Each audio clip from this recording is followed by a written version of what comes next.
And you're back. Hillary Clinton's the devil is something we always suspected. WikiLeaks just confirmed it. With the release of dozens of thousands of emails with WikiLeaks, it's kind of like drinking from a fire hose. For a lot of people, that's hard to navigate, especially because the media doesn't want you to even try. It's illegal to possess these stolen documents. It's different for the media. So everything you learn about this, you're learning from us. Thanks for looking out, CNN. Remain calm. All is well. Some of the WikiLeaks are incredibly damning. They would be if we weren't desensitized to the corruption of our current political system. But there are some stories out there that aren't even real from WikiLeaks. They're made up. For example, Hillary Clinton's body was not snatched nor replaced with number 5 from Short Circuit.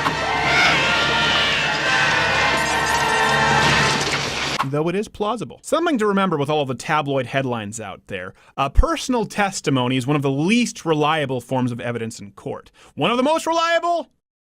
Documents, hard evidence, which is why WikiLeaks is so important. These are hacked emails, most of which you'll see today come from John Podesta, chairman for the 2016 Hillary campaign, and a former chief of staff to Mr. President Bill Clinton, and counselor to one Mr. President Barack Obama.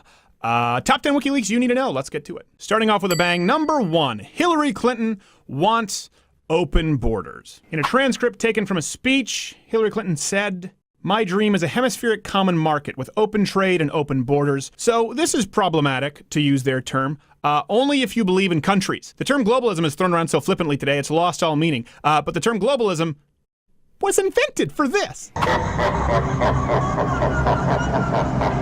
Number 2, admission that the Iran deal was absolutely horrible, as we said it was. Written from John Anzalone, this agreement condemns the next generation to cleaning up a nuclear war in the Persian Gulf. This is the greatest appeasement since Chamberlain gave Czechoslovakia to Hitler. To which one Mr. John Podesta replied, "Yup."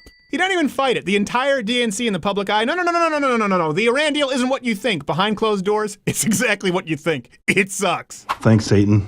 Number 3, for all you basement dwellers out there, the manipulation and or possible bribing of Bernie Sanders. Written to John Podesta. "We are going to need his voters to turn out in November for Hillary Rodham Clinton. He won't be nominated. I am doing the opposite, repeatedly writing friendly and positive pieces about Bernie as a Hillary supporter, and when the time is right, I will have money in the bank with him and his people as a liberal to urge them to come out in force to vote for Hillary Rodham Clinton." We get it. Bernie Sanders got a raw deal from the DNC, but he was above it all.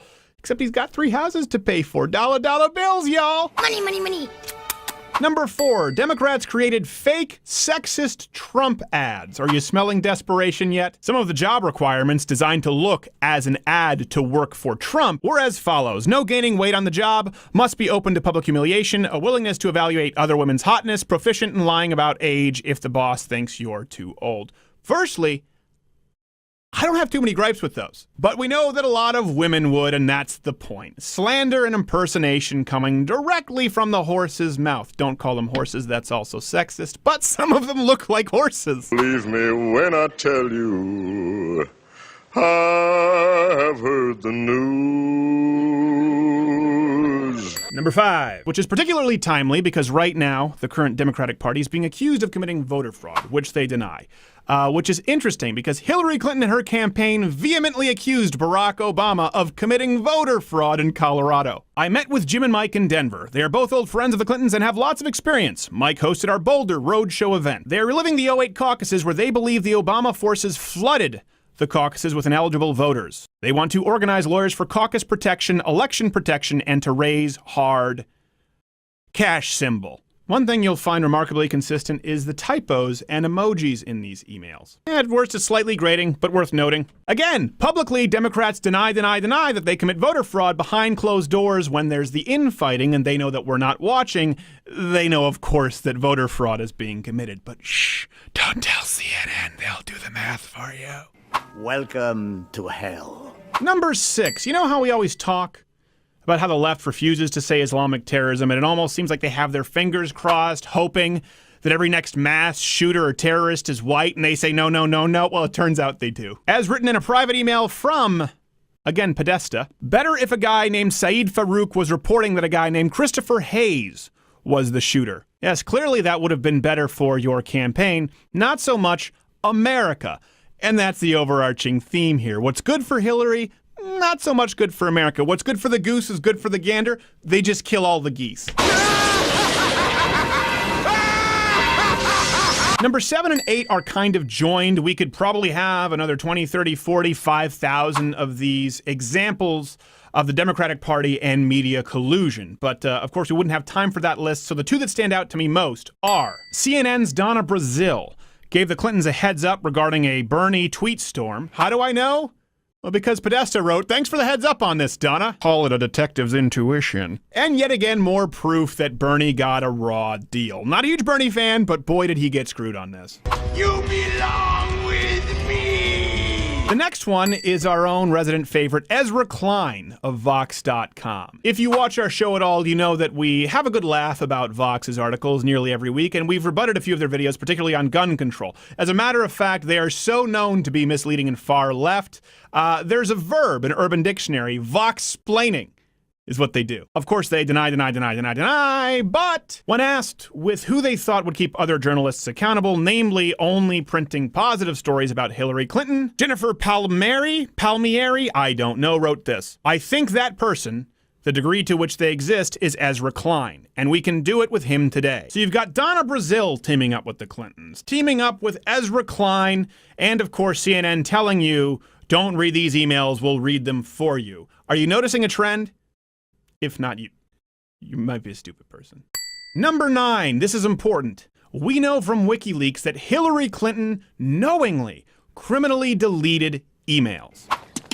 Deleted? Again, publicly deny, but we see in a private email exchange with her staffers. Okay, one thing to use personal email, but why the twisted truth on why? With the two problematic areas being emails to Bill when they were to Bill's staff, and B, only using one device. I can't really read that. The typos are awful. BlackBerry, when 2 weeks earlier it was an iPhone, BlackBerry, and iPad. As Ann and I discussed, hopefully that's a timing issue, and whilst in state, she only used one. Quick pause. You know this is authentic because they use the word problematic. Continue. I know when I talk to my friends who are attorneys, we are all struggling with what happened to the emails and aren't satisfied with answers to date. While we all know the occasional use of personal email addresses for business, none of my friends' circle can understand how it was viewed as okay, secure, appropriate to use a private server for secure documents, and why further Hillary took it upon herself to review them and delete documents without providing anyone outside her circle a chance to weigh in. It smacks of acting above the law. It smacks of the type of thing I've either gotten discovery sanctions for, fired people for, etc. I don't know that I can add much more, so let's go to number 10. That President Barack Obama and Hillary Clinton corresponded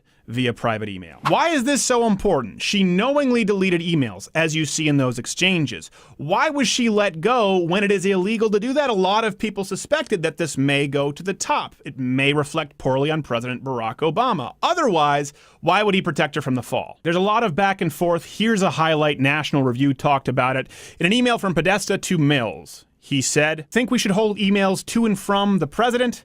That's the heart of his executive privilege. We could get them to ask for that. They may not care, but it seems like they will." In other words, they put these emails under a special category where only Barack Obama would have the executive privilege to ask for them or release them. You think Barack Obama was going to do that? No, of course not. It reflected poorly on him and Hillary, and she could drag the ship down with her. Pure evil. The emails verifiably prove beyond any shadow of a doubt that Hillary Clinton is lying, Barack Obama himself has been lying, and the media has been lying all along with them. And they've been laughing about it through private emails the whole way. Now, I know we could look silly because at the time of this video, they're still releasing more, and it could get a whole lot worse. I suspect that it will. Hopefully they bring this up in this week's debate. We'll be live streaming it. You don't need a conspiracy. You don't need to lie. You don't need to blow up something any bigger than it is. Just go read the WikiLeaks emails and understand that it's already really bad. If nothing else, a silver lining in this election is I think a lot of people, left or right, their eyes have been opened to just how easily they've been manipulated and how proactive the media has been in doing that. You don't need to trust them anymore. They don't need to be the gatekeepers anymore because you know they've been lying to you. The greatest trick the devil ever pulled was convincing the world he didn't exist. End card time. You're still here. That means you have some decisions to make. Go to louderwithcrowder.com for references.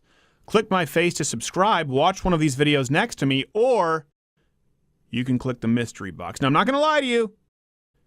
Mystery box land can get weird. And by weird, I mean the kind of weird you don't come back from, or sometimes it can be wonderful. But a lot of the times it's weird.